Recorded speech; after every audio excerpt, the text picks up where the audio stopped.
আসসালামু আলাইকুম। প্রথমে জানিয়ে দেব আমাদের হাতে থাকা সর্বশেষ আন্তর্জাতিক সংবাদ শিরোনাম। তাঁবুতে ঘুমন্ত ফিলিস্তিনিদের উপর ইসরায়েলি হামলা, নিহত 40 জন। আবারও সিরিয়ায় মধ্য অঞ্চলে ইসরায়েলি বিমান হামলায় নিহত 7 জন। এবার মান ভেঙেছে নাকি রাজনীতির নতুন চাল এরদোয়ানের? এদিকে ভারতের চিকিৎসকদের কাজে ফেরার নির্দেশ সুপ্রিম কোর্টের। এবং বিশ্বের ক্ষুধার্ত মানুষের 80% গাজার বাসিন্দা। সর্বশেষ জানিয়ে দেব শুনানিতে প্রশ্নবাণে জর্জরিত পশ্চিমবঙ্গের আইনজীবীরা। এতক্ষণ শুনছিলেন সংবাদ শিরোনাম, এবার বিস্তারিত। তার আগে আমাদের ভিডিওটি ভালো লেগে থাকলে লাইক, কমেন্ট এবং সাবস্ক্রাইব করবেন এবং কে কোথা থেকে দেখছেন কমেন্ট করে জানিয়ে দিবেন।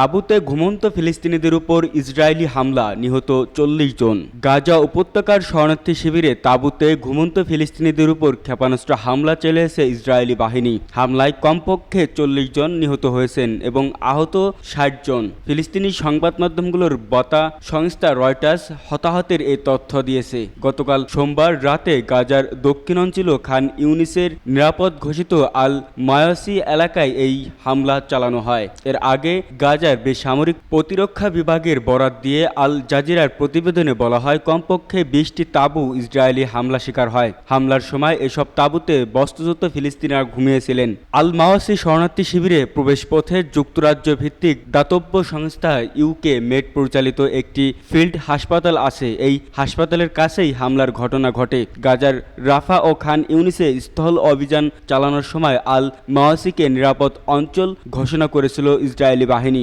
এরপর অনেক ফিলিস্তিনি নিজেদের বাড়িঘর ছেড়ে উপকূলীয় এই এলাকায় আশ্রয় নেন। এখানকার তাঁবুগুলোয় তারা গাদাগাদি করে অবস্থান করছেন। হামলার পর জীবিতদের খোঁজে উদ্ধার কাজ চালানোর সময় উদ্ধারকর্মী দেখতে পান ইসরায়েলি ক্ষেপণাস্ত্রের আঘাতে তাঁবু দিয়ে তৈরি শরণার্থী শিবিরে প্রায় 9 মিটার গভীর গর্ত সৃষ্টি হয়েছে। প্রত্যক্ষদর্শীরা জানান, হামলার পর এলাকাটিতে বিশৃঙ্খল পরিস্থিতি সৃষ্টি হয়। তখন তাঁবুগুলো আগুনে পড়েছিল।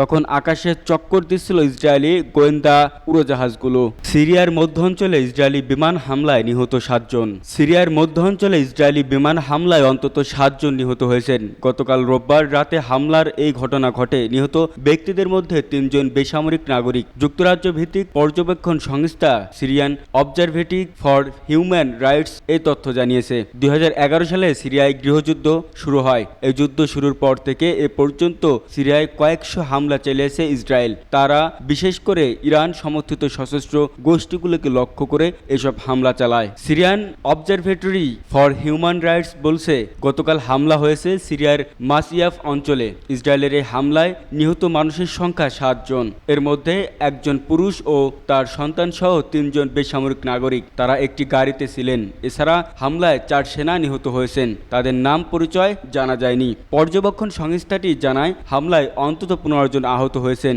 এলাকার কয়েকটি সামরিক অবকাঠামো ধ্বংস হয়ে গেছে। সংস্থাটি আগে এক বিবৃতিতে বলেছিল, মাসিয়াফের বৈজ্ঞানিক গবেষণা কেন্দ্রগুলো যেখানে অবস্থিত সেখানে 13টি ভয়াবহ বিস্ফোরক ঘটে। এই ঘটনায় ইরান সমর্থিত সশস্ত্র গোষ্ঠীগুলোর অবস্থান ছিল। এছাড়া সেখানে অস্ত্র উন্নয়ন বিশেষজ্ঞরা উপস্থিত ছিলেন। সিরিয়ার রাষ্ট্রীয় সংবাদ সংস্থা সানার আগে এক প্রতিবেদনে 5 জন নিহত ও 19 জন আহত হওয়ার তথ্য জানিয়েছিল। একটি সামরিক সূত্রের বরাত দিয়ে সানার প্রতিবেদনে বলা হয়, স্থানীয় সময় রোববার রাত 11:20 দিকে সিরিয়ার মধ্যাঞ্চলের বেশ কিছু সামরিক স্থাপনা লক্ষ্য করে বিমান হামলা চালায় ইসরায়েল। সিরিয়ার আকাশ প্রতিরক্ষা ব্যবস্থা কয়েকটি ইসরায়েলি ক্ষেপণাস্ত্র ভূপাতিত করতে সক্ষম হয়। গত বছরের 7 অক্টোবর ইসরায়েলে হামলা চালায় গাজা ভিত্তিক ফিলিস্তিনি স্বাধীনতাকামী সশস্ত্র সংগঠন হামাস। জবাবে সেদিন থেকেই গাজায় নির্বিচার হামলা শুরু করে ইসরায়েল। এই সংঘাত শুরুর পর থেকে সিরিয়ায় ইসরায়েলি বিমান হামলা তীব্র হয়েছে। সিরিয়ায় হামলার বিষয়ে ইসরায়েলি কর্তৃপক্ষ মন্তব্য করে না বললেই চলে। তবে তারা বারবার বলে আসছে, ইরানের উপস্থিতি সিরিয়ায় সম্প্রসারিত হতে দেবে না তারা। মান ভেঙেছে নাকি রাজনীতির নতুন চাল এরদোয়ানের? তবে কি অবশেষে রাগ ভাঙল তুরস্কের প্রেসিডেন্ট রিসেপ তাইপ এরদোয়ানের, নাকি রাজনীতির নতুন চাল দিলেন তিনি? দীর্ঘ 13 বছর গোসা করেছিলেন এরদোয়ান। এবার রাগ ভেঙে আরব লীগের সম্মেলনে যোগ দেওয়ার সিদ্ধান্ত নিয়েছে তুরস্ক। মিশরের রাজধানী কায়রোয় মঙ্গলবার মঙ্গলবার আরব লীগের সম্মেলন অনুষ্ঠিত হবে। সেখানে হাজির হবেন তুরস্কের পররাষ্ট্রমন্ত্রী হাকান ফিদান। আরব বসন্ত ঘিরে আঞ্চলিক প্রতিবেশীদের সঙ্গে তুরস্কের দূরত্ব তৈরি হয়েছিল। এরপর থেকে আরব লীগের সম্মেলনে যোগ দেওয়া বন্ধ করে দেয় তুরস্ক। 2011 সালে আরব বসন্তের সময় আঞ্চলিক প্রতিবেশী সৌদি আরব, বাহরাইন, সংযুক্ত আরব আমিরাত, সিরিয়া ও মিশরের মতো দেশের সঙ্গে তুরস্কের সম্পর্ক খারাপ হয়। এই অঞ্চলে তুরস্কের ভূমিকা নিয়েও বিরক্ত ছিল আরব লীগ। বিশেষ করে সিরিয়া, লিবিয়া ও সোমালিয়ায় তুরস্কের সামরিক উপস্থিতি হজম হয়নি তাদের। আরব লীগে তুরস্কের ফিরে যাওয়ায় পুরো কৃতিত্ব ফিদানের। গোয়েন্দা সংস্থার প্রধান থাকাকালে 2020 সালে সংযুক্ত আরব আমিরাত, মিশর ও সৌদি আরবের সঙ্গে কূটনৈতিক সম্পর্ক পুনঃপ্রতিষ্ঠায় ভূমিকা রাখেন তিনি। আর গেল বছর পররাষ্ট্রমন্ত্রী হওয়ার পর সিরিয়াকে কাছে টেনে নেয়, যার সুফলও পেয়েছে সিরিয়া। একটি সূত্র জানিয়েছে তুরস্কে অংশগ্রহণের বিষয়ে সব সদস্য রাষ্ট্রে সম্মিলিত থাকবে। এর আগে গেল সপ্তাহে 12 বছর পর তুরস্ক সফর করেন মিশরের president Abdel Fattah al CC. এরপর আরব লীগের জন্য তুরস্কের দরজা খুলে গেল। ভারতের চিকিৎসকদের কাজে ফেরার নির্দেশ সুপ্রিম কোর্টের। পশ্চিমবঙ্গের আরজি কর মেডিকেল কলেজ হাসপাতালে চিকিৎসককে দলবদ্ধ ধর্ষণের পর হত্যার প্রতিবাদে আন্দোলনে নামে চিকিৎসকরা। তবে চিকিৎসকদের এবার কাজে ফেরার নির্দেশ দিয়েছে দেশটির সুপ্রিম কোর্ট। সোমবার 10 সেপ্টেম্বর এক প্রতিবেদনে ভারতীয় সংবাদ মাধ্যম এনডিটিভি নিউজ এ তথ্য জানায়। প্রতিবেদনে বলা হয়, স্থানীয় সময় মঙ্গলবার বিকেল 5টার মধ্যে চিকিৎসকদের কাজে যোগ দেওয়ার নির্দেশ দেওয়া হয়েছে। এ সময়ের মধ্যে কাজে যোগ না দিলে চিকিৎসকদের বিরুদ্ধে ব্যবস্থা নেওয়া হবে বলেও সতর্ক করেছে আদালত। ভারতের প্রধান বিচারপতি DY চন্দ্রচূড়ের নেতৃত্বে 3 বিচারকের বেঞ্চ জানিয়েছে, রাজ্য সরকারকে চিকিৎসকদের নিরাপত্তা নিশ্চিত করতে হবে। পুলিশ ও প্রশাসন যেন সব সরকারি হাসপাতালে সিসিটিভি ক্যামেরা লাগানোর ব্যবস্থা করে। পুরুষ ও নারী চিকিৎসকদের যেন পৃথক বিশ্রাম কক্ষ ও টয়লেটের ব্যবস্থা থাকে। তারা কোনো হুমকির মুখে পড়লে পুলিশ প্রশাসনকে ব্যবস্থা নিতে হবে। বিশ্বের ক্ষুধার্ত মানুষের 80%ই গাজা বাসিন্দা। গত 7 অক্টোবর থেকেই গাজায় অমানবিক আক্রমণ চালিয়ে যাচ্ছে দখলদার ইসরায়েলি বাহিনী। শুধু হামলা করেই ক্ষান্ত হয়নি, পুরো উপত্যকাটিতে অবরুদ্ধ করেও রেখেছে তারা। সেনাদের নৃশংস হত্যাকাণ্ড থেকে রেহাই পান না শিশুরাও। ইসরায়েলি বাহিনীর লাগাতার হামলায় চরম মানবিক সংকটও সৃষ্টি হয়েছে গাজায়। বোমাবর্ষণের কারণে ধ্বংসস্তূপে পরিণত হয়েছে পুরো গাজা। একইভাবে পাল্লা দিয়ে বাড়ছে ক্ষুধার্ত মানুষের তালিকা। জাতিসংঘ জানিয়েছে, বিশ্বের ক্ষুধার্ত মানুষের 80%ই গাজার বাসিন্দা। সম্প্রতি জাতিসংঘের খাদ্য অধিকার বিষয়ক বিশেষ প্রতিবেদক মাইকেল ফাকরি ও তথ্য জানিয়েছেন। প্রতিবেদনে বলা হয়েছে, দেশটির উপকূলীয় অঞ্চলে 23 লাখ মানুষের বসবাস, যারা ভয়াবহ দুর্ভিক্ষ ও বিপর্যয়কর ক্ষুধার্তর মুখোমুখি অবস্থার মধ্য দিয়ে যাচ্ছেন। জাতিসংঘের বিশেষজ্ঞরা বলছেন, গাজার প্রত্যেক মানুষই এখন ক্ষুধার্ত।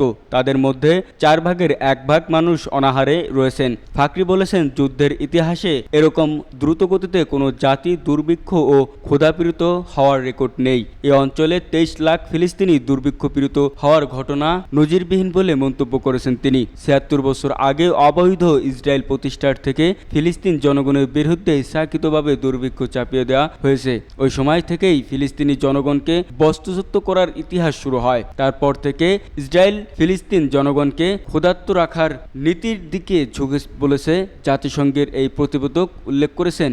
জাতিসংঘের মুখপাত্র স্টেফান ডুজারিক সম্প্রতি গাজা উপত্যকায় মানুষকে সাহায্য করার জন্য জাতিসংঘের ত্রাণ ও কর্মসংস্থা আনরাওয়ার গুরুত্বপূর্ণ ভূমিকার উপর জোর দিয়েছেন। মুখপাত্র আরও বলেছেন, গাজার মানবিক পরিস্থিতি বিপর্যয়কেও ছেড়ে গেছে। খাদ্য সহায়তা বিতরণের পরিমাণ জুলাইয়ের তুলনায় 35% কম 2023 সালের 7 অক্টোবর থেকে। সেই সঙ্গে নৃশংস অবরোধের কারণে নজিরবিহীন দুর্ভিক্ষ ও ক্ষুধায় গুরুতর মানবিক সংকট সৃষ্টি হয়েছে। ওই এলাকায় বাসিন্দাদের প্রাণহানির আশঙ্কা রয়েছে বলেও উদ্বেগ প্রকাশ করেছেন স্টেফান ডুজারিক। এদিকে বিশেষজ্ঞরা জানিয়েছে, গাজায় 5 বছরের নিচে 3,35,000 শিশু রয়েছে, যারা অপুষ্টিতে ভুগছে।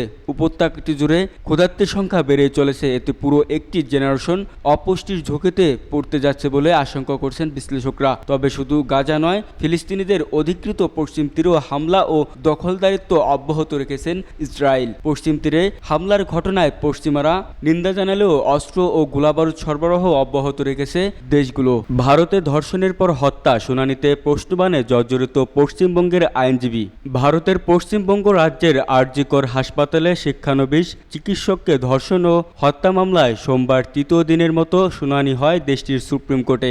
এদিনের শুনানিতে প্রশ্নবাণে জর্জরিত হন রাজ্য সরকারের আইনজীবী। শুনানিতে ভারতের কেন্দ্রীয় তদন্ত সংস্থা CBI বলেছে, পুলিশের ফরেনসিক প্রতিবেদন তারা বিশ্বাস করতে পারছে না। তাই যতটুকু নমুনা সংরক্ষিত আছে দিল্লির all India institute of medical science এবং ভারতের পুনে সহ একাধিক জায়গায় সেগুলোর ফরেনসিক পরীক্ষা করতে চায় তারা। সিবিআইয়ের এই আবেদনে সম্মতি দেন সুপ্রিম কোর্টের 3 বিচারপতি বেঞ্চ। 1.5 ঘন্টার শুনানি শেষে 17 সেপ্টেম্বর পরবর্তী দিন ধার্য করা হয়েছে।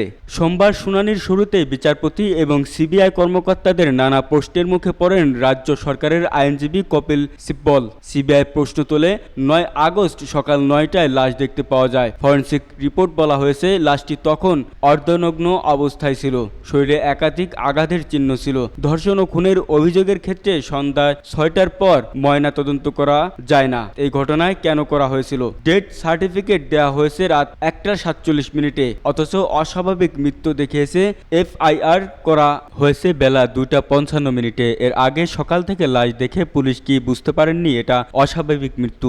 এমনকি ময়নাতদন্তের পর মৃতদেহের সঙ্গে একটি চালান রসিদ দেওয়া হয়ে থাকে। এরা দ্বারা বোঝা যায় মৃতদেহকে গ্রহণ করেছিলেন এবং মৃতদেহ থেকে কি কি তথ্য পাওয়া গেছে, কিন্তু এই ঘটনায় ময়নাতদন্তের কোনো চালান দেওয়া হয়নি। আদালত প্রশ্ন তোলেন মৃতদেহ পাওয়া গেল সকালে আর সার্চ অ্যান্ড সিজার কেন রাতে করা হলো?